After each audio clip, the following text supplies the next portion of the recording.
बच्चों this is Feb March 25। ये paper India में होते हैं, हमारे इधर पेपर ये नहीं होता, लेकिन स्टिल बेटा we have a good practice for this one. This is 1 hour paper बेटा।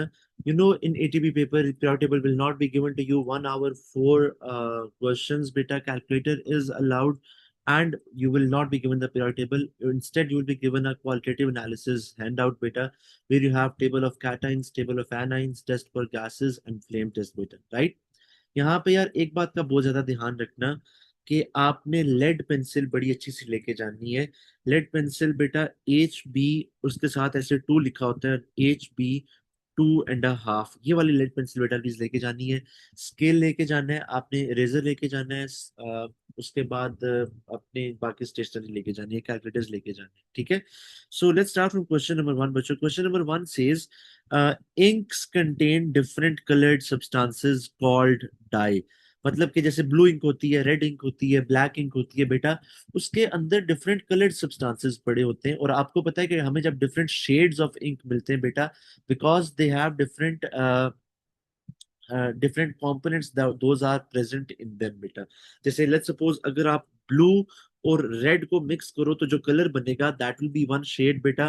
ब्लू थोड़ा सा ज्यादा मिक्स करो, रेड कम मिक्स करो, एक डिफरेंट शेड मिलेगा। You change their quantity, you will have different shade. Likewise बेटा inks have different colored substances, they are known as dyes. A student used chromatography to investigate the colored dyes contained in 6 different inks beta, ठीक है। The student drew a baseline on a sheet of chromatography paper. The student then placed a spot of each ink on the chromatography paper and set up the apparatus as shown in figure 1.1. The student made 2 errors. बेटा वो कह रहे हैं कि 6 samples को उसने test किया था। 6 सैंपल्स को टेस्ट करने के लिए सबसे पहले उसने बेसलाइन ड्रॉ की। बेसलाइन ड्रॉ करने के बाद जो 6 सैंपल थे उन सब का एक एक स्पॉट यहाँ पे लगा दिया और ये पूरा apparatus सेटअप कर दिया। उसने 2 एरर भी किए हैं, ठीक है। पार्ट ए कह रहा है identify the 2 errors in the student has made. बेटा कौन कौन से 2 एरर्स हैं अगर यहाँ पे आप गौर फरमाएं तो this is the water level, ठीक है। वैसे आपको पता है कि सिर्फ वाटर यूज नहीं किया जाता, कोई भी सॉल्वेंट यूज किया जा सकता है, सुटेबल सॉल्वेंट बेटा। एथेनॉल यूज किया जाता है, इसके अलावा कोई और यूज किया जा सकता है। लेकिन द इम्पोर्टेंट थिंग इज कि आपका पेपर जो है, ये जो क्रोमेटोग्राफी पेपर है बेटा, this should be dipped in that solvent. जब ये वो सॉल्वेंट को एब्जॉर्ब करेगा तब जाके ये लिक्विड ऊपर ट्रेवल करेगा, तब जाके आपके पास ये स्पॉट्स सेपरेट होंगे। बेसिक जो है हमारे पास क्रोमेटोग्राफी की, मैं उसकी बात कर रहा हूँ, ठीक है। तो पहला एरर मुझे ये नजर आ रहा है कि this water level is below the paper, या फिर paper is not properly dipped in the water, in the solvent. दूसरा एरर बेटा क्या नजर आ रहा है आपको, गौर फरमाए अगर। तो दूसरा एरर, कुछ लोग कहेंगे सर ये लिड उसने वैसे ही रखा हुआ है, हम तो लिड नहीं पढ़ते थे। तो बेटा नहीं पढ़ते थे तो कोई मसला नहीं है, लिड लगाने से एरर क्या आएगा, बी लॉजिकल, ठीक है। दूसरा एरर ये है कि ये जो स्पॉट्स लगे हुए हैं इनकी पोजिशनिंग ठीक नहीं है बेटा। Where should they be? They should be on the base line बेटा, they should be on the base line. Because once you place the dots on the baseline, you make all the calculations from that baseline. You calculate RF value from baseline बेटा, ठीक है, याद है ना। तो ये 2 errors हैं बेटा। So let's write down these 2 errors बेटा। एरर नंबर 1 क्या होगा? The chromatography paper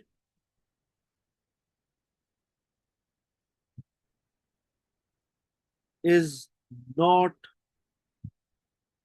dipped into the water, ठीक हो गया। What is the second error बेटा? दूसरा एरर लिखेंगे, the sample spots must be placed on baseline। Sample spots बेटा must be placed on baseline, ठीक हो गया। ये बेसिक्स है बिल्कुल क्रोमेटोग्राफी के बारे में। डन बच्चों। आगे क्या कह रहे हैं, अगले पार्ट में कह रहे हैं, state the name of the equipment use to draw a baseline on chromatography paper. Baseline किससे ड्रॉ करते हैं? लेड पेंसिल से ड्रॉ करते हैं बेटा, लेड पेंसिल से ड्रॉ करते हैं, ठीक है। किसी और पेपर में हो सकता है आपसे पूछे कि क्यों लेड पेंसिल से ड्रॉ करते हैं। जी बेटा I am going to upload this. वो किसी और पेपर में बकेगा बेटा कि क्यों हम इसको लेड पेंसिल से ड्रॉ करते हैं। बेटा इसको इस वजह से ड्रॉ किया जाता है ताकि इस जब ये लिक्विड ऊपर की तरफ ट्रेवल करे बच्चों, जब ये लिक्विड ऊपर की तरफ ट्रेवल करेगा तो अगर बेस लाइन किसी कलर्ड इंक से हुई तो वो इंक भी डिसॉल्व होगी, आपके रिजल्ट्स एररफुल आ जाएंगे। You don't want this base line. इसका पर्पस होता है कि आप कैलकुलेशंस इजीली कर सकें, right? So state the name of the equipment used, we have that as lead pencil बच्चों। जी डन बच्चों।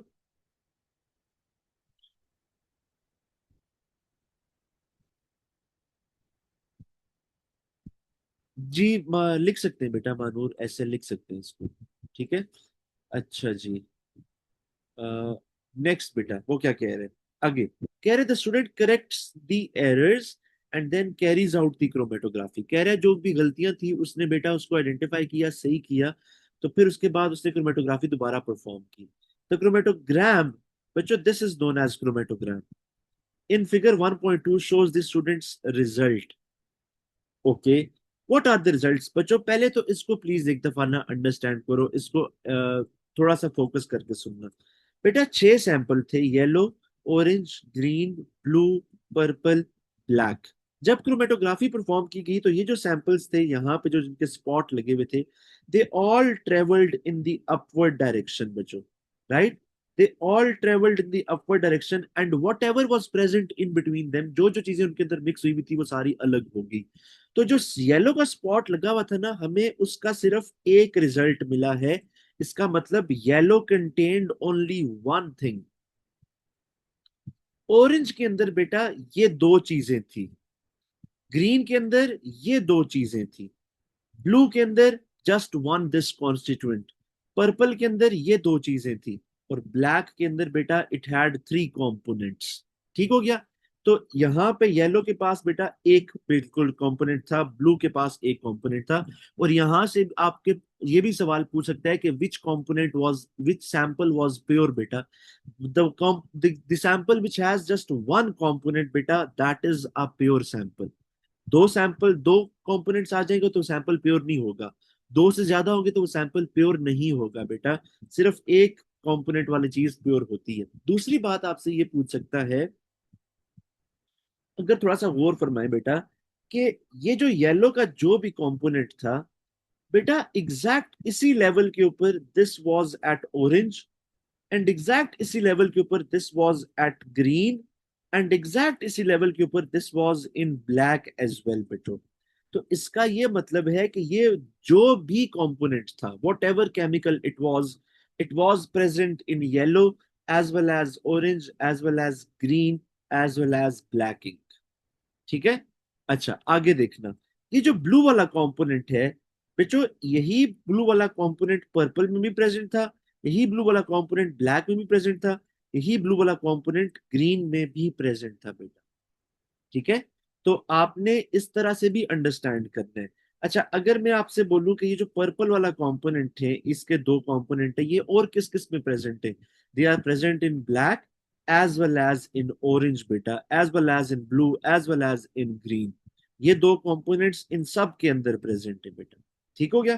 खैर सवाल पे आते हैं, कह रहे हैं identify an ink which could contain only one coloured dye. कह रहे हैं वो सैंपल बताएं इन 6 में से जिसमें आपके ख्याल में से सिर्फ एक कंपोनेंट डाई बेटा मौजूद है, सिर्फ एक कंपोनेंट डाई मौजूद है बच्चों। तो येलो में बेटा देयर इज वन, ब्लू के अंदर देयर इज वन, इन दोनों में से कोई एक आंसर, कोई एक आंसर बेटा आपने लिखना है। ठीक है? येलो लिखें या फिर ब्लू लिखें, कोई एक आंसर लिखना है बेटा। आगे कह रहे हैं deduce which ink could be mixed with the blue ink to make the black ink। बेटा अंग्रेजी पहले देखो, which ink could be mixed with blue ink, कौन सी इंक ब्लू के साथ मिक्स करके ब्लैक इंक बनाई जा रही है? बच्चों ब्लैक के अंदर क्या क्या चीजें थी? ब्लैक के अंदर ये 3 स्पॉट्स थे, ये 3 स्पॉट ब्लू में तो थे ही थे, और किसके अंदर थे बेटा? ये वाला जो चलो आ गया ब्लू के अंदर, बाकी ये 2 स्पॉट्स किसके अंदर थे? ये ऑरेंज के अंदर थे बेटा, ऑरेंज के अंदर ये 2 स्पॉट्स थे। मतलब कि अगर मैं ब्लू पिक करूं यहां से और ऑरेंज पिक करूं बेटा यहां से, इन दोनों को मिक्स कर दूं, तो you will have this here, you will have this here, you will have this here बेटा।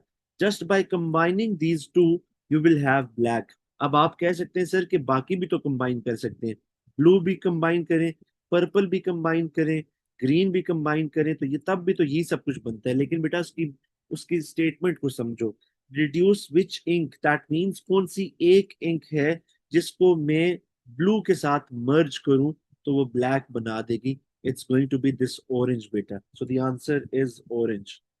अगला सवाल कह रहे हैं deduce the colour of one dye that is contained in all three of the orange, green, and black ink.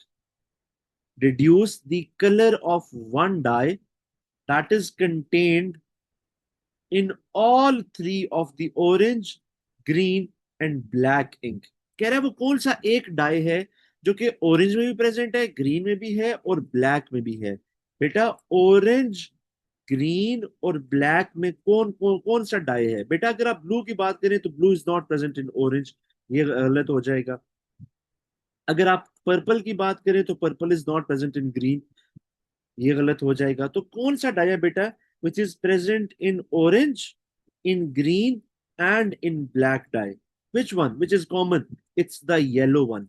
बच्चों yellow is present in orange, yellow is present in green, yellow is present in black as well. ठीक है, तो आपके पास ये yellow dye है which is present in all of them. So that completes your first question. Normally बेटा 6 to 8 marks का सवाल आता है। Question number 1, it can be from any simple type of a concept, from rate of reaction, from energetics, from any single thing bit.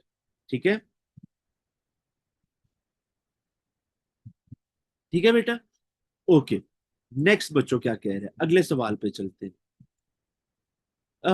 नहीं शयान बेटा कोई एक लिखना है आपने। Blue and yellow are the most pure बेटा, दे आर प्योर, बिल्कुल सही फरमा रहे हैं। ठीक है, लेड लिखना जरूरी हामिदुल्लाह शहजाद नहीं है, लेकिन लिख ले तो ज्यादा बेहतर है। लेड पेंसिल लिख ले, ज्यादा बेहतर है बेटा। ठीक है, आ, राफे बेटा इट्स फेब मार्च 2025 का पेपर, फेब मार्च 2025 का एटीपी पेपर कर रहे हैं। ठीक है बेटा, अच्छा जी। बच्चों अगर कोई इशू है तो मैं एंड पे दोबारा करा दूंगा। ठीक है, ओके, आगे चलते हैं बेटा। अगली वो चीज ये कह रहा है आपसे कि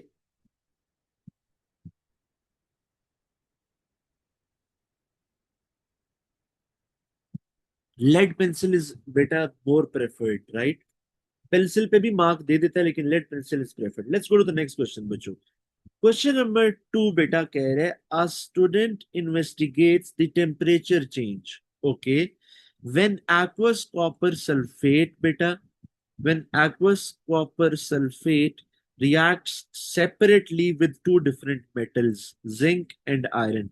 बच्चों कॉपर सल्फेट को रिएक्ट करवा रहा है जिंक के साथ और फिर सेपरेटली रिएक्ट करवा रहा है आयरन के साथ। ठीक है, ओके, व्हाट हैपेंस बेटा? यार पहली बात तो ये कि देखिए ये रिएक्शन किस तरह का हो रहा है।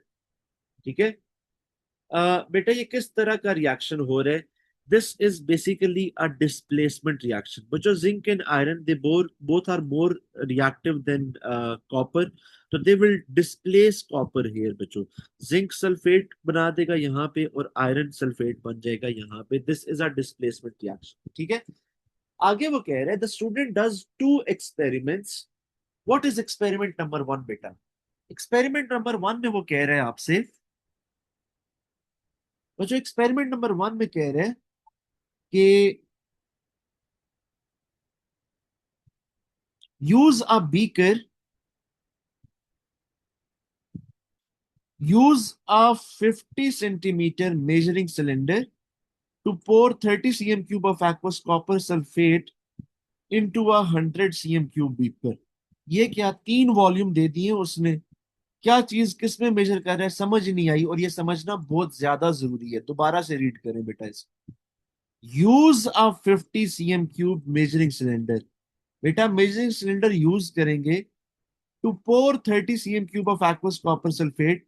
उस 50 cm क्यूब के अंदर हम 30 cm क्यूब कॉपर सल्फेट बेटा ऐड करेंगे into a 100 cm cube beaker. और फिर उस मेजरिंग सिलेंडर को बीकर में बेटा कन्वर्ट कर देंगे। तो आपके पास कुछ इस तरह की सिचुएशन है, you have a 50 cm cube measuring cylinder जिसके अंदर आप बेटा 30 cm क्यूब वॉल्यूम ऐड कर रहे हैं कॉपर सल्फेट का। तकरीबन इस लेवल तक आप कह लें कि आपने ऐड किया, ऊपर वाला लेवल खाली है। और फिर इसको उठा के बेटा आप कन्वर्ट कर रहे हैं एक 100 cm क्यूब बीकर के अंदर। 100 cm क्यूब बीकर के अंदर आपने इसको कन्वर्ट कर दिया कॉपर सल्फेट को, विच इज 30 cm, राइट। फिर बेटा क्या कह रहे हैं, use a thermometer to measure the temperature of the contents of the beaker. जो जो चीजें बीकर के अंदर प्रेजेंट है उसमें थर्मोमीटर रखो और वो मेजर कर low temperature. This is the temperature at time zero. बच्चों इनिशियल टेम्परेचर की बात कर रहे हैं, इनिशियल टेम्परेचर टाइम जीरो पे होगा। फिर add 3 grams of zinc powder to the beaker, at the same time start a stop watch. Zinc add किया, स्टॉप वॉच स्टार्ट कर दी बच्चों। Using the thermometer continuously stir the mixture in the beaker. Thermometer से ही बेटा कह रहा है कि आप उसकी मिक्सिंग करें। हमने देखा था थर्मोमीटर से हम मिक्सिंग कर सकते हैं, स्टिरिंग कर सकते हैं। Measure the temperature of the mixture every 30 seconds for 210 seconds. Start from 0 second beta and after every 30 seconds बच्चों measure its temperature till the time reaches 210 seconds बच्चों। Done? कह रहे empty and rinse the beaker with distilled water। Experiment 1 खत्म। Experiment number 2 में क्या कह रहे हैं, रिपीट एक्सपेरिमेंट 1, वही काम करें यूजिंग 3 ग्राम ऑफ आयरन। पहले बेटा आप जिंक यूज करे थे, now iron instead of 3 gram of zinc powder. बाकी सारे का सारा वही काम है, पहले आप आयरन जिंक यूज करे थे, अब आप आयरन यूज करेंगे बेटा। ठीक है, आगे चलते हैं। Complete table 2.1 by using the thermometer diagram and calculating the temperature changes from the temperature at 0 degree Celsius. बेटा कह रहा है इस पूरे टेबल को फिल आउट करें, डायग्राम्स को यूज करें, फिल आउट करें इसको। ठीक है, so what do we have here बच्चों, टाइम इन सेकंड्स, 0 सेकंड पे टेम्परेचर डायग्राम, थर्मोमीटर डायग्राम थी। Where was it, it was at 24 written here. So temperature change since 0 second, यार अभी तो टाइम स्टार्ट किए तो 0 डिग्री सेल्सियस चेंज होगा ना। अब याद आपने ये रखना है बेटा कि ये आपके पास इनिशियल टेम्परेचर है। ठीक है, और ये वो टेम्परेचर है जहां पे आपने कोई हीटिंग नहीं की, ना कोई हीट प्रोड्यूस हुई है, अभी रिएक्शन स्टार्ट ही नहीं हुआ बेटा। ठीक है, 0 सेकंड पर रिएक्शन ने स्टार्ट होना है। डन बच्चों। फिर क्या कह रहे हैं, अगली जो रीडिंग है बेटा दैट इज आफ्टर 30 सेकेंड्स। तो 30 सेकेंड पे थर्मोमीटर रीडिंग कुछ आ रही है, वो हमने यहाँ पे लिख देनी है। Let's write this down. How much is this बेटा, दिस इज नॉट 33 बेटा, ये 33 है, ये 34 है, ये इसके दरमियान आ रही है, तो हम इसको लिखेंगे 33.5। यूनिट ऊपर लिखा हुआ है, दोबारा से लिखना की जरूरत नहीं है, लिख लें तब भी कोई मसला नहीं है बेटा, 33.5। नेक्स्ट बच्चों 60 सेकेंड्स पे कितनी रीडिंग आ रही है, 60 सेकेंड पे रीडिंग आ रही है 38। तो बेटा इसको 38 नहीं लिखना, we will write is at 38.0। हम इसको 38.0 लिखेंगे बेटा। ठीक है, अच्छा।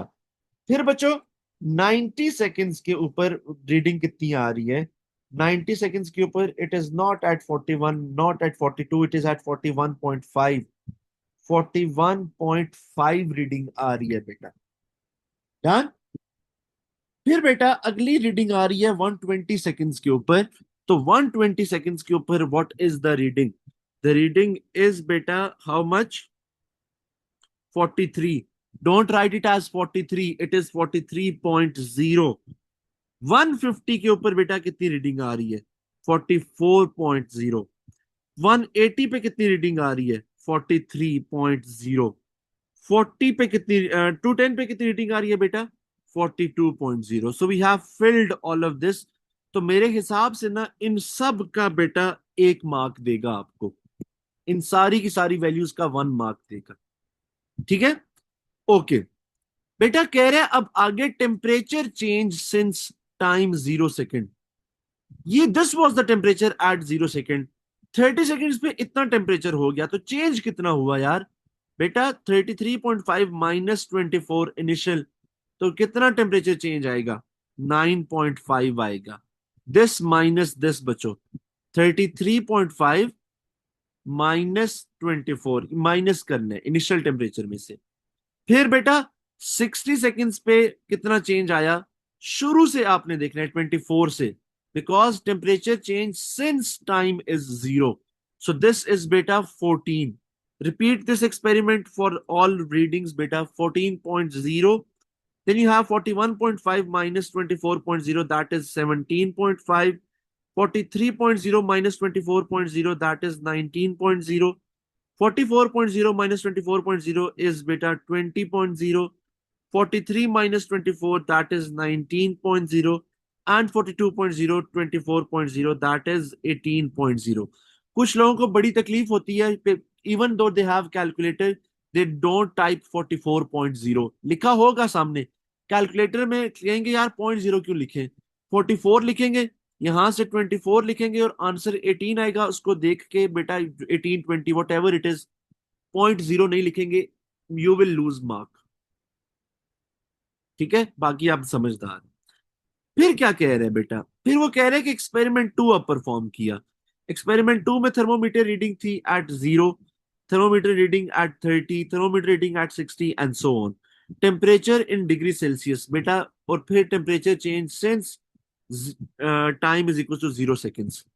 तो बेटा यहाँ पे इनिशियल टेम्परेचर अब 22 था, यहाँ पे इनिशियल टेम्परेचर वाज 24, यहाँ पे इनिशियल टेम्परेचर इज 22, इसको माइंड में रखना। ठीक है, ये कितनी रीडिंग्स आ रही हैं, हाउ मच इज दिस बेटा, this is 24, right, this has 24.0। How much is this reading बेटा, 25.5, 25.5। ये कितनी रीडिंग है यार, दिस इज 27.0। अगली रीडिंग कितनी आ रही है, 28.0। ठीक है, अगली रीडिंग कितनी आ रही है बेटा, 28.5। अगली कितनी रीडिंग आ रही है बच्चों, this is 29.0 and the last one is again 29.0। तो हमने ये सारी रीडिंग्स लिख ली बेटा, डन। अब हमने क्या करना है, टेम्परेचर चेंज, और उसमें इनिशियल टेम्परेचर 22 है, तो 24 से 22 तक आते आते 2.0 का चेंज आएगा, 25.5 तक जाते जाते 3.5 का चेंज आएगा, देन बेटा 5.0 का चेंज आएगा, 6.0, 6.5, 7.0, 7.0। ठीक है, तो प्लीज गलती नहीं करनी बच्चों, यहां पे आपने किसी भी तरह की गलती नहीं करनी। ये वो नंबर होते हैं जो कि आपको 25 से ऊपर आसानी से ले जाएंगे। देखो, नॉन टेक्निकल काम है, नॉन थ्योरेटिकल, नॉन सब्जेक्चुअल काम है बेटा, और स्टिल 4 मार्क्स दिए हुए, सिर्फ ध्यान रखने के 4 नंबर है, और एटीपी में 4 नंबर का मतलब 10% होता है। आगे चलते हैं बेटा, कह रहे complete a suitable scale on the y-axis and plot your result for experiment 1 and experiment 2 on figure 2.1. The point 00 has been plotted for you. Draw two curves of best fit. Both curves must start at 00. ठीक है, काफी ज्यादा बातें उसने बोल दी है। कह रहे हैं सबसे पहले तो स्केल पकड़े ना, वाई एक्सिस का, मतलब एक्स एक्सिस का स्केल गिवन है, वाई एक्सिस के ऊपर बात शुरू हो रही है 0 से। वाई एक्सिस पे आएगा टेम्परेचर चेंज। बेटा यहां पे टेम्परेचर चेंज का अभी आपने वैल्यू टेबल प्लॉट किया, और टेम्परेचर चेंज दोनों का आना चाहिए, temperature change for experiment 1, temperature change for experiment number 2। बेटा these are the temperature changes for experiment 1, these are the temperature changes for experiment number 2। minimum temperature change 0, maximum temperature change कितना आ रहा है यार, 20। यहाँ पे नहीं, ये तो लेस देन 10 है बच्चों, मैक्सिमम टेम्परेचर चेंज 20 आ रहा है। तो मैंने आपको ये बताया था सुटेबल स्केल का मतलब क्या होता है। सुटेबल स्केल का मतलब होता है कि all values should be represented, number one। Number two beta, at least 75% of the y-axis should be covered by those values।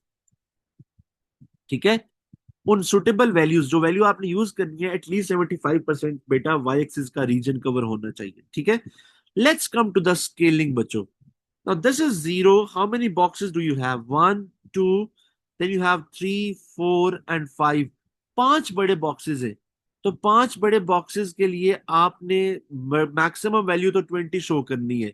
लेकिन अगर मैं 4 4 के गैप के साथ जाऊंगा ना, 4 8 12 16 20, तो बेटा 20 यहाँ पे आएगी इस टॉप लाइन के ऊपर। तो वो बड़ा ऑकवर्ड लगता है, गलत, सूटेबल नहीं होता बेटा। आप ना थोड़ा सा ऊपर, अगर आपने पहले 5 सोचे थे या 4 सोचे थे, अब 5 सोच लें बच्चों। ठीक है, तो use 5 here, then use 10 here, use 15, then use 20, and the last will be 25। तो बेटा मैक्सिमम वैल्यू भी आ गई, सारी वैल्यूज रिप्रेजेंटेबल है। और हमने स्केल भी बेटा तकरीबन मोर देन तकरीबन 80% स्केल हम यूज करेंगे इसके अंदर। ठीक है, ओके, लेट्स स्टार्ट दिस बच्चों। पॉइंट्स प्लॉट करते हैं बहुत ध्यान से बच्चों, 5 मार्क्स हैं। बहुत ही ज्यादा ध्यान से आपने ये काम करना है, बहुत ज्यादा ध्यान से। ठीक है, अच्छा, what is the first point बेटा? अच्छा, बाय द वे आपने प्लॉट क्या करना है, you have to plot temperature change on Y axis and time in seconds on X axis बेटा। ठीक है, टेम्परेचर चेंज और time in X axis, temperature change का ये सारा कॉलम है, टाइम का ये सारा कॉलम है, मतलब कि ये वैल्यूज आपने प्लॉट करनी है, ये वाली। सो बेटा टेम्परेचर 0, टाइम 0, ये तो प्लॉटेड था पहले से। टेम्परेचर 9.5 और टाइम 30 सेकेंड्स है। 30 सेकेंड्स के ऊपर 9.5, गौर फरमाए अगर, तो 30 कहां पे है, ये तो 50 लिखा हुआ है, ये 0 लिखा हुआ है। तो बेटा क्या करें, 30 को स्पॉट करने का क्या तरीका होगा? बच्चों कुछ लोग तो बहुत इसको मेंटली तरीके से भी कर सकते हैं, लेकिन अगर नहीं समझ आ रही तो आप इसको रिटर्न फॉर्म में देख लें कि यहां से लेके यहां तक बेटा यू हैव 10 बॉक्सेस, और 10 बॉक्सेस में बेटा 50 यूनिट्स लिखे हुए हैं। तो each box will be for 5 unit. That means 5, 10, 15, 20, 25, 30, 35, 40, 45, 50. Each box is for 5 units. तो बच्चों 5, 10, 15, 20, 25, 30, हमें चाहिए था 30। तो हमने 30 पे हल्की सी लाइन लगाई, और उस 30 पे टेम्परेचर चेंज आ रहा था, टेबल में लिखा हुआ है 9.5। अब 9.5 किधर है यार, ये 5 है ये 10 है। 5 और 10 के दरमियान 10 बॉक्सेस हैं और वैल्यूज 5 हैं। This means each value is for 2 boxes. 6, 7, 8, 9, and 10. Each value is for 2 boxes. This is 9. I need 9.5. 9 और 10 के दरमियान ये पॉइंट आता है बेटा। तो इस पॉइंट को करते हैं मार्क। इसको मार्क करने के दो तरीके हैं, या तो आप क्रॉस लगाएं या फिर आप डॉट के साथ बेटा सर्कल लगा दें। उसने क्रॉस आपको लगा के दिया एक, तो आप बेहतर है अब क्रॉस की तरफ ही जाएं बेटा। ठीक है, दूसरा भी करेंगे गलत नहीं होगा, लेकिन बहुत प्रिसाइजली बेटा, pencil should be very sharp. Next वो कह रहे हैं आपसे 14.5 टेम्परेचर चेंज और टाइम वाज 60।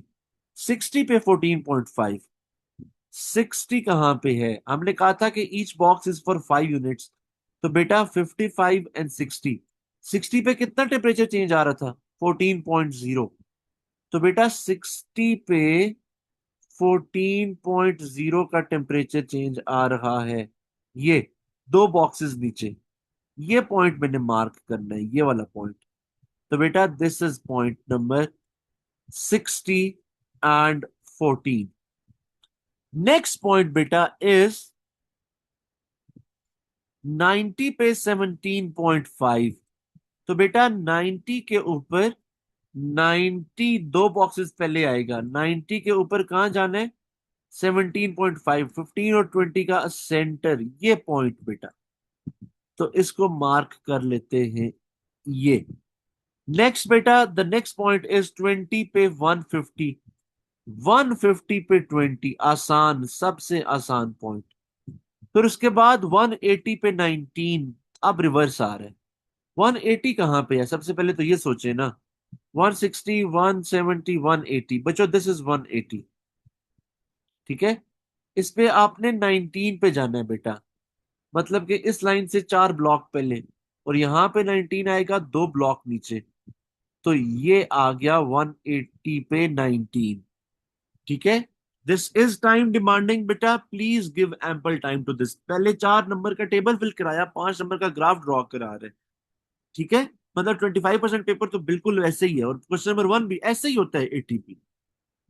लास्ट पॉइंट बेटा आ रहा है 18 के ऊपर 210, 210 के ऊपर 18। सो दिस इज 210 एंड 18 बच्चों, 19, 18 and yes 210। These are the points of experiment number 1। लेकिन अभी एक्सपेरिमेंट 1 को छोड़ते हैं, एक्सपेरिमेंट नंबर 2 पे जाते हैं, क्योंकि उसने कहा था कि आपने एक्सपेरिमेंट 1 को भी प्लॉट करना है, एक्सपेरिमेंट नंबर 2 को प्लॉट करना है, एक ही ग्राफ के ऊपर बेटा, एक ही ग्राफ पेपर के ऊपर। तो अब एक्सपेरिमेंट 2 की वैल्यूज देखते हैं बेटा। एक्सपेरिमेंट 2 में टाइम था, टाइम यहां से उठाएंगे, और टेम्परेचर चेंज कितना था, 0, वो पॉइंट प्लॉटेड है। फिर टाइम था 30, टेम्परेचर चेंज वाज 2। तो बेटा 30 के ऊपर 2 कैसे आएगा, 30 के ऊपर 2 आएगा इंज करके, ठीक है। फिर बेटा अगली वैल्यू कौन सी है, 60 पे 3.5, 60 के ऊपर 3.5, दिस बेटा दिस इज 60 के ऊपर 3.5, ठीक है। नेक्स्ट वैल्यू इज 90 के ऊपर 5.0, 90 के ऊपर 5.0, ये पॉइंट आ गया। नेक्स्ट बेटा वो कह रहे हैं 120 पे 6.0, फिर जो 120 ये आता है, 120, 120 पे 6.0। अच्छा हमने 120 प्लॉट किया था यहाँ पे, हमने 120 पे 19 प्लॉट किया था कि नहीं, 120 पे 19 प्लॉट किया था यार, वो शायद रेज हो गया। 120 पे 19 हमने एक्सपेरिमेंट 1 का प्लॉट किया था, एक बॉक्स पीछे, या this one. Okay, what do we have in experiment number 2 बेटा। एक्सपेरिमेंट नंबर 2 में वो कह रहे हैं आपसे 120 पे इट इज 6.0, 120 पे बच्चों 6.0 आता है यहां, दिस इज 120 पे 6.0। 150 पे बेटा 6.5, 150 पे 6.5, एक ब्लॉक ऊपर 6 से, बिकॉज 5 से 6 तक 10 ब्लॉक से बेटा। फिर वो कह रहे हैं आपसे 180 पे 7 और 210 पे 7, 180 पे 7, 180 पे 7 बेटा, और 210 पे भी 7, 210 पे भी 7। एक दफा प्लीज वेरीफाई जरूर किया करें कि क्या ये वैल्यूज ठीक है। बेटा पॉइंट्स प्लॉट करने के बाद प्लीज एक दफा वेरीफाई किया करें कि क्या ये पॉइंट्स ठीक है, बिल्कुल ठीक है बेटा। तो हमने पॉइंट्स प्लॉट कर लिए। आगे क्या कह रहे हैं, draw two curves of best fit, curves of best fit, what does this mean, it means curve,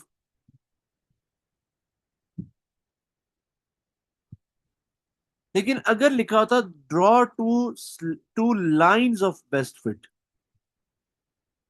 two lines of best fit बेटा, फिर भी इसका मतलब कर्व ही था, फॉलो पॉइंट्स बेटा, पॉइंट बाय पॉइंट चलते जाए। अगर लिखा होता, ये बात कल परसों भी बताई थी, अगर लिखा होता draw two straight curves of best fit या straight lines of best fit, फिर आप एक स्ट्रेट लाइन ड्रॉ करेंगे, कुछ पॉइंट ऊपर आएंगे और कुछ पॉइंट नीचे आएंगे, ऐसे करके, ठीक है। Okay, so we have to plot the curve of best fit, it should be continuous smooth free hand बेटा, continuous smooth free hand, continuous smooth free hand. जैसे वो शेडिंग नहीं करते थे बेटा बचपन में, यूं करके ऐसे पेंसिल पकड़ते थे यूं ऐसे। आप नोटिस करो जैसे आप लिख रहे हो, लिखने का अंदाज और है और शेडिंग करने का अंदाज और है बेटा। तो आपने शेडिंग वाले तरीके से पेंसिल को होल्ड करना है, और एक फ्री कर्व ड्रॉ कर देनी है यूं करके। It will take time, eraser होना चाहिए आपके पास बेटा। लेट्स ड्रॉ दिस कर्व बच्चों।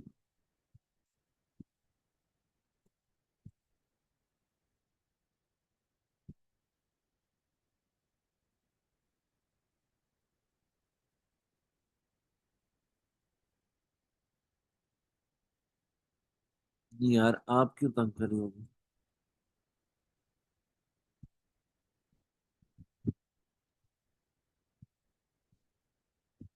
ये लें जी, ये वो कर्व ड्रॉ कर दी। एक्सपेरिमेंट नंबर 2 की भी ड्रॉ करनी है। ये लें जी, एक्सपेरिमेंट नंबर 2 की भी ड्रॉ कर ली, ठीक है। ये हल्का सा मुझे एरर नजर आ रहा है, लेकिन आप लोग ये एरर नहीं परफॉर्म करेंगे बेटा। हमने कोई चांस नहीं देना उसे मार्क लूज करने के लिए। डन। उसने एक और बात बोली थी। Label both curves. Label both curves बेटा। तो इसके लिए आप यहां पे लिख दें एक्सपेरिमेंट 1। एक्सपेरिमेंट 1। और दूसरी के साथ बेटा लिख दें एक्सपेरिमेंट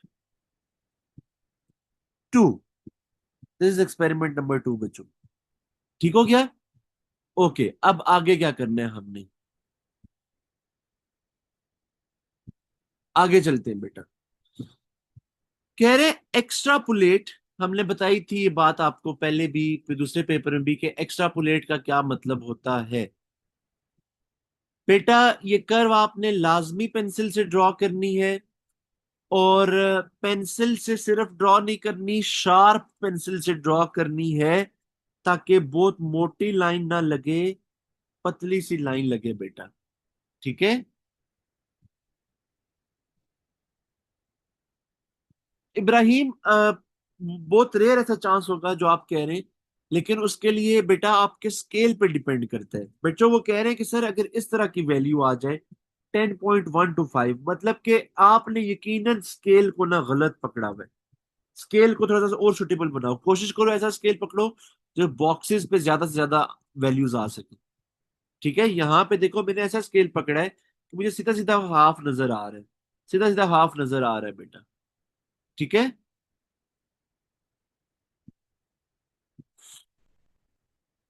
जैनब नॉट हेयर, यहाँ पे जरूरत नहीं है उस तरह से। जी अजमीर, क्या मैं इसको अपलोड कर दूंगा ना बेटा? अच्छा चलो, मैं चैट बॉक्स में एक दफा फिर से, मैं जो लोग लेट आए थे उनके लिए बच्चों एक दफा फिर से मैं पेपर अपलोड कर रहा हूँ।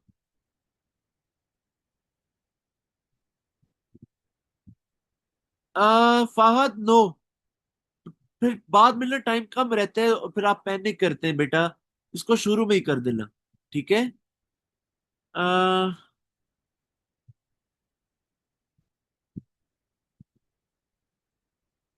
समझ बेटा, maximum value to be represented, minimum value to be represented divide by space given, number of boxes given. तो उसमें प्लस माइनस आप कर सकते हो उसको होल नंबर में कन्वर्ट करने के लिए। मतलब स्केल को चेंज कर सकते हो। यस, ग्राफ विद पेंसिल बच्चों। सालार ये मैंने कराया हुआ है, ये अपलोडेड है यूट्यूब पे, ये जो आपने मुझे भेजा है। It is already uploaded there. Mahad, it's Feb March 25 यार, मैं शुरू में बताया था। फेब मार्च 25 है। ये कौन है? जी अब्दुल्ला, वाई नॉट, बिल्कुल बेहतर हो सकता है यार, क्यों नहीं हो सकता।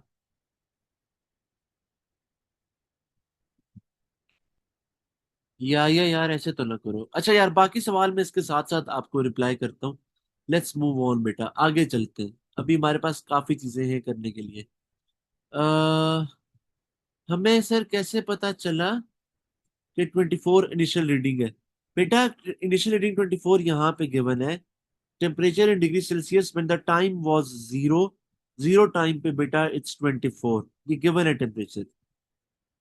ठीक है।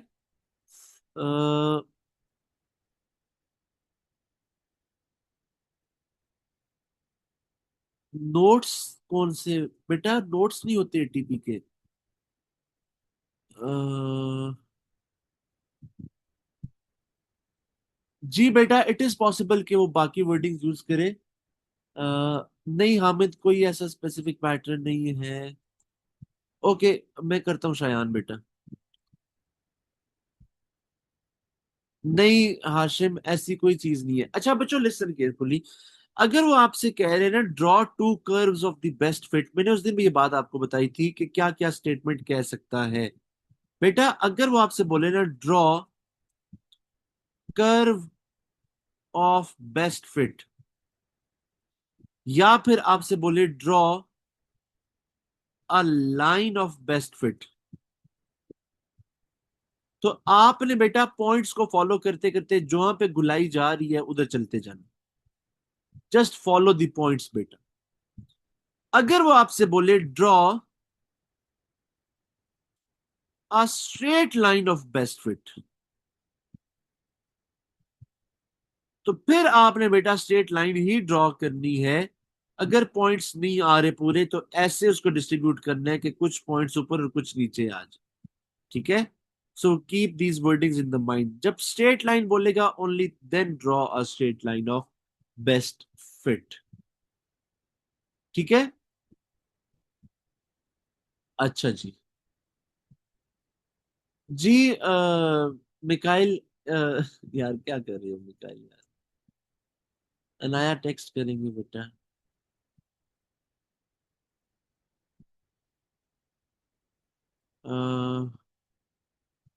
मानूर रेज करके दोबारा ड्रॉ करें, इसका कोई फॉर्मूला तो नहीं है कर्व से ड्रॉ करने का, रेज करके दोबारा ड्रॉ करें।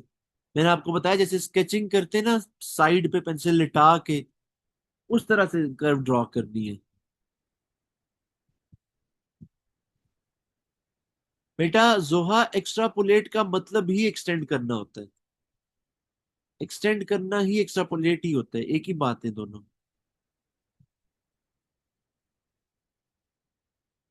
बच्चों रिवीजन के लिए इसके पेपर्स ही करने और कुछ भी नहीं करना।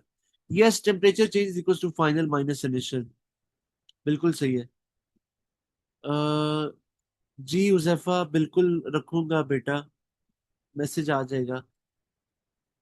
जी हाशिम, ऐसे ही आसान होते हैं एटीपी, सिर्फ आपने इसको करना है। Arun, I have just explain this, I hope that answers the question. Doctor Zakir Naik जैसे कहते होते हैं। Brother has asked a very good question, I hope that answer the question. Best fit curve Salar जैसे अभी बताया। बेस्ट फिट कर्व में curve ही draw करनी है। ठीक है। एलिजियम most of the times it will touch all points. कभी ऐसा हो सकता है कि एक पॉइंट बहुत ही ऑड किस्म का हो तो उसको आपने डिस्टर्ब नहीं करना। उसको डिस्टर्ब करते करते कर्व का माउंट कोई पहाड़ ना बना देना।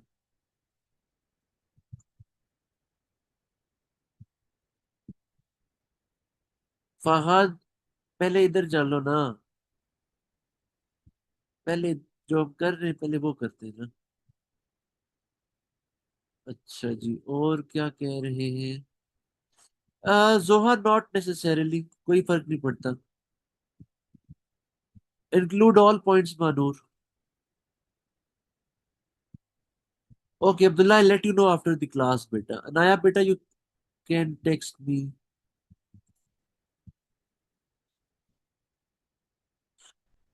यस अनस, सही कह रहे हैं बेटा। ओके बच्चों अब आगे चलो। कह रहे extrapolate the curve for experiment 1 on your graph in figure 2.1 to deduce the temperature change since time 0 in experiment 1 after 240 seconds। फिर से पढ़ते हैं। Extrapolate the curve for experiment 1 on your graph in figure 2.1। Extrapolate मतलब extend करें experiment 1 की graph को to deduce the temperature since time 0 in experiment 1 after 240 seconds. 240 second तक बेटा एक्सपेरिमेंट 1 को कम से कम 240 सेकंड तक एक्सट्रापोलेट करें, मतलब कि एक्सटेंड करें उसको बेटा। ठीक है, ये गलती नजर आ रही है। ये गलती आपने नहीं करनी बच्चों, पेपर में आपने ये गलती नहीं करनी। ठीक है। काश आपके पास ये वाला ऑप्शन होता, बल्कि ये वाला ऑप्शन होता। सिर्फ इतना सा पोर्शन सर हम रिमूव कर सकते हैं। हाय हाय, बच्चे भी ना बेचारे, बड़ा मुझे तरस आता है बच्चों पर।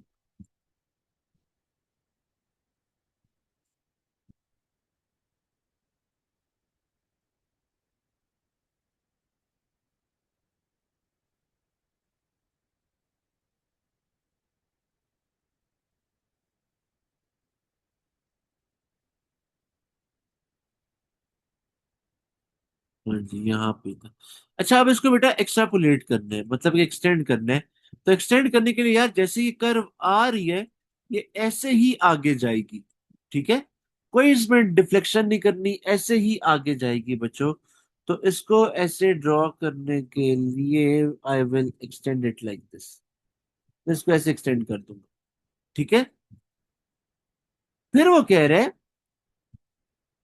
Show clearly on figure 2.1 how you worked out your value. 240 second से बेटा आपने क्या निकालना था? टेम्परेचर निकालना था। लेकिन 2.1, ये 2.1 ऊपर वाला फिगर है, इस पे सारी वर्किंग शो करनी है। पहली वर्किंग ये थी कि आपने एक्सट्रापोलेट कर दिया। बच्चों this is a 3 mark question, गौर फरमाना। किस किस चीज के 3 नंबर है? पहला मार्क इस एक्सट्रापोलेशन का। दूसरा मार्क बेटा 240 सेकेंड्स के ऊपर, 240 सेकेंड्स के ऊपर वो पॉइंट लोकेट करना और उसके लिए प्रॉपर वर्किंग करना बेटा, like a proper working.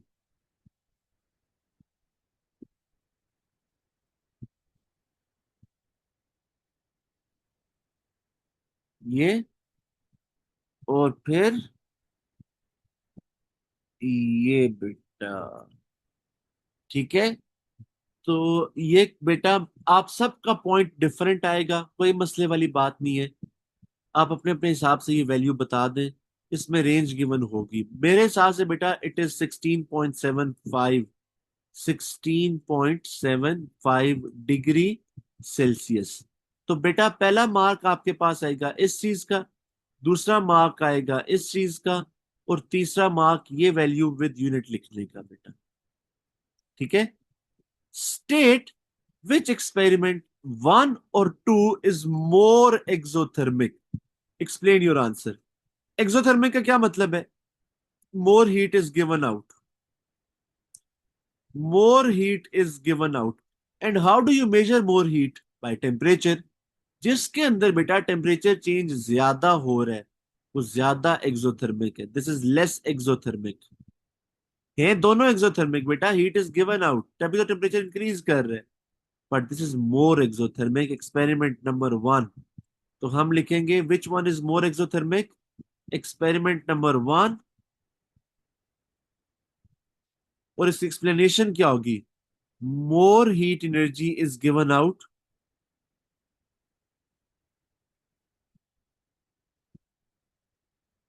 and there is more change in temperature for experiment 1. There is more change in temperature for experiment 1 बेटा। ठीक है, डन।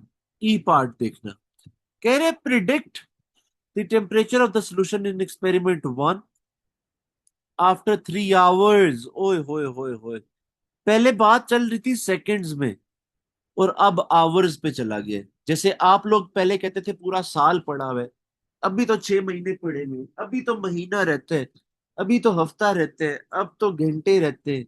अब आपकी बात भी सेकंड्स पे आ चुकी है बेटा। ठीक है, तो कह रहा है कि 3 आवर्स के बाद प्रिडिक्ट करें योर टेम्परेचर। और बेटा उसने कहीं पे भी नहीं बोला यूज योर ग्राफ। और ग्राफ यूज कर भी नहीं सकते यार, 3 आवर्स तक जाएंगे तो तकरीबन 10,080 तक जाना पड़ेगा, 10,800 तक। ये तो 250 तक पहुंची है बात। तो हमें पूरा के पूरा एक डीएचए चाहिए 250 से 10,080 तक जाने, तकरीबन 10,800 तक जाने के लिए। ठीक है, तो फिर क्या करें? हमने लॉजिकली बताने बच्चों। 3 आवर्स का मतलब है 3 घंटे गुजर गए। अगर आप बेटा गौर फरमाएं, तो इन दोनों कर्व्स के अंदर कुछ टाइम के बाद टेम्परेचर डिक्रीज होना शुरू हो गया। इससे भी टेम्परेचर डिक्रीज होना शुरू हो गया है। तो एक टाइम आएगा जब टेम्परेचर चेंज जीरो हो जाएगा। This means it will go to the original temperature. And the original temperature is not zero.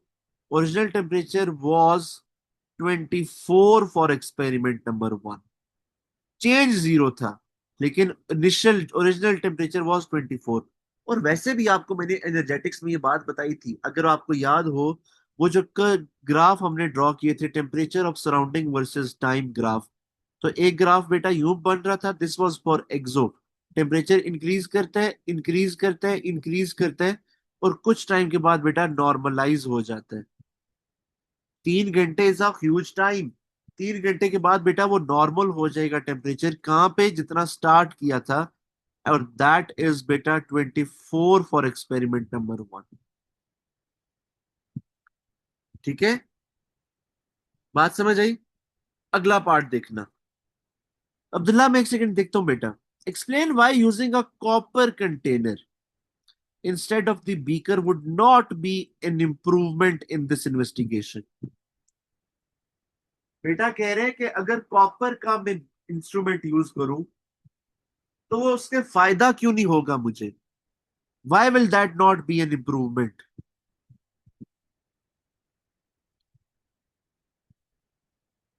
जी बच्चों, क्यों कॉपर से नुकसान होगा? क्यों नुकसान होगा बेटा कॉपर से? Good thermal insulator? नहीं यार, वैस क्या करे यार, अक्ल को हाथ मारो यार।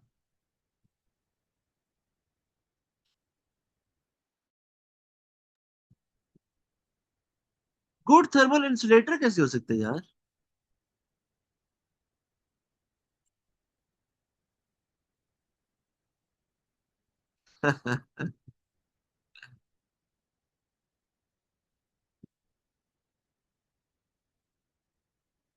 Take part in reaction. Qadeer साहब कह रहे sir copper will take part in the reaction. Qadeer, कैसे copper will take part in the reaction? यार copper is less reactive than iron and zinc. हम क्या कर रहे थे यहाँ पे? हम बेटा जिंक और आयरन को यूज कर रहे थे। एक जिंक यूज कर रहे थे और दूसरा आयरन यूज कर रहे थे। कॉपर विल कैसे टेक पार्ट यार, वो तो लेस रिएक्टिव है, ये गलत आंसर है। बेटा कॉपर अगर यूज करेंगे तो क्या नुकसान होगा?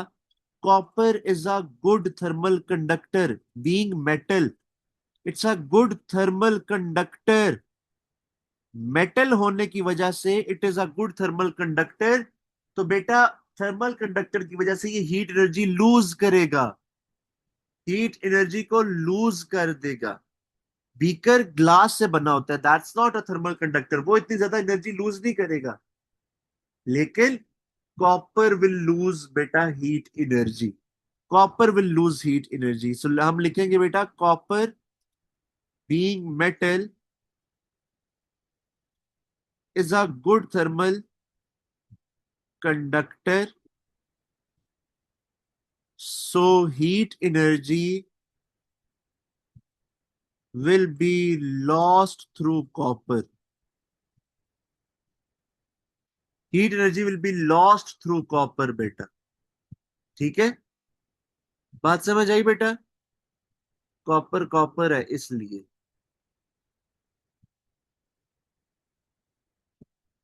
जी जी, अब्दुल वासे, बस मैं टीसीएस करता हूँ। हम ना ज़ारा बेटा कोई फर्क नहीं पड़ता, किसी से भी करें एक्स्ट्रापोलेट, कोई फर्क नहीं पड़ता।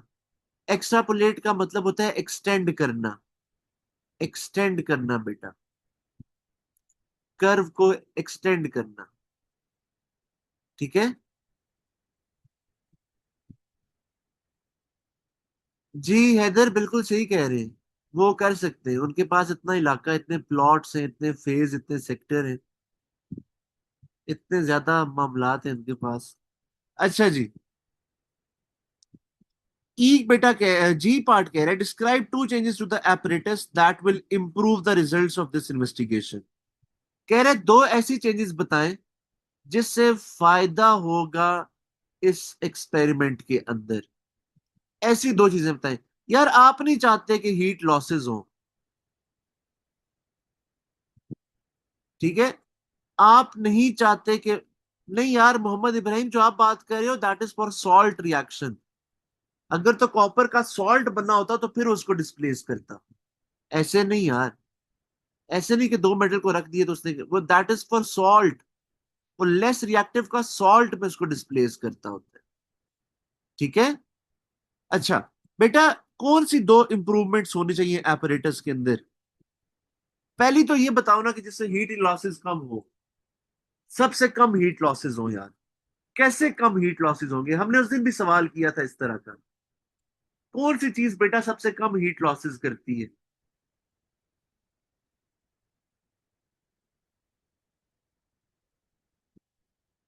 वो जो शादियों पे, सर्दियों की शादियों पे खाने के बाद क्या मिलता होता है? हैदर बताया था उस दिन, हैदर ने। हैदर, क्या मिलता है बेटा सर्दियों वाली शादियों में? Yes Mariam, this will be there. Polystyrene cup बेटा, use polystyrene cup. Polystyrene cup, because it will not allow huge amount of heat losses। ठीक है, ये लिखें या इससे मिलती जुलती कोई भी फ्रेज बना लें, सेंटेंस बना लें, बात मानी जाएगी। ठीक है, बात समझ आई बेटा? ये यस, थर्मल इंसुलेटर कह सकते हैं। ठीक है जी। साद नजीब, बहुत जबरदस्त। दूसरा आपने बिल्कुल सही इंप्रूवमेंट बताई कि बेटा आप शुरू में ना एक काम कर रहे थे, इसके अंदर ना एक काम कर रहे थे बेटा। You are using measuring cylinder, 50 cm cube measuring cylinder. यार इससे ज्यादा मुनासिब बेहतर एक apparatus होता है which is known as burette, more accurate. तो बेटा instead of measuring cylinder, use burette. Use burette. Change number two, तो लिखे बेटा explanation, burette is more accurate than measuring cylinder। Burette is more accurate than measuring cylinder. बच्चों जो parts रह गए हैं वो एंड पे दोबारा से बताना, फिर उन पे दोबारा आऊंगा। अपने पास लिख लो। अली मुर्तजा, पिपेट पे यूज कर सकते हैं, लेकिन पिपेट का मसला ये है कि पिपेट एग्जैक्ट वैल्यूज देता होता है ना। और ब्यूरेट जहां पे आप मेजरिंग सिलेंडर यूज करें ना, कोशिश करो वहां पे आप बेहतरी के लिए ब्यूरेट लिखो। ठीक है। इंसुलेशन लिड यार रखोगे तो फिर थर्मोमीटर कहाँ पे रखोगे? इंसुलेशन लिड नहीं चाहिए, हम चाहते हैं हीट ऊपर से बाहर आए ताकि थर्मोमीटर उसको मेजर कर सके। ठीक है। Polystyrene cup, Soleha, it's that white colour का कप बेटा, वो जो डिस्पोजेबल वाइट कलर का कप नहीं होता, वो वाला, उसको पोलिस्टाइरीन कप कहते हैं। बेटा क्रोमेटोग्राफी के ऊपर जो स्पॉट ट्रांसफर किया जाता है that is by a dropper. Dropper, dropper से आप स्पॉट लगाते हैं उसके ऊपर। ठीक है। ओके। यस, पोलिस्टाइरीन कप, बिल्कुल। फिर क्या क्या था है उजैफा? क्या था वहां पे, क्या लिखा था मार्किंग स्कीम में, क्या लिखा हुआ था? Yes Arun, I have over written the graph, you will not do this on your paper. आपने पेपर में नहीं करना काम, गलती नहीं करनी। ठीक है। पोलीइथाइलीन, यार पोलिस्टाइरीन यूज कर लो ना उस्मान, ज्यादा मुनासिब है। मिकाइल नदीम गलत कह रहे हैं, मेटल पाउडर से रिएक्ट करेगा। नहीं हाशिम जानदाद, आप भी गलत कह रहे हैं बेटा।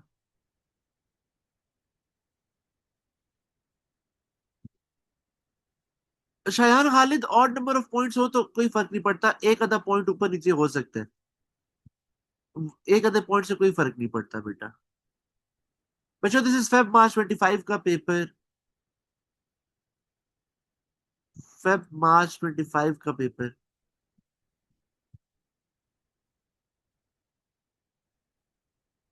जैनब कह रही है बच्चों के सर अगर ये एक्सोथर्मिक रिएक्शन है, हीट लॉस हम मेजर कर रहे हैं, तो हम हीट लॉस को प्रिवेंट क्यों कर रहे हैं? जैनब पुत्र, हीट लॉस को प्रिवेंट नहीं कर रहे। हीट लॉस होगी ना, let's suppose this is the reaction mixture, हम ये नहीं चाहते कि हीट यहां से लॉस्ट हो, यहां से ना सिर्फ लूज हो, सारी की सारी हीट ऊपर जाए। ऊपर हमने थर्मोमीटर रखा हुआ है बेटा, थर्मोमीटर आपको सारी की सारी रीडिंग दे देगा। अगर यहां से हीट लॉस होगी तो थर्मोमीटर तक नहीं पहुंचेगी ना, that will be a error. ठीक है जैनब? जी अनाया, बिल्कुल आज ही हो जाएगी, ठीक है। अच्छा जी बच्चों, नाउ लिसन केयरफुली। यहां तक ना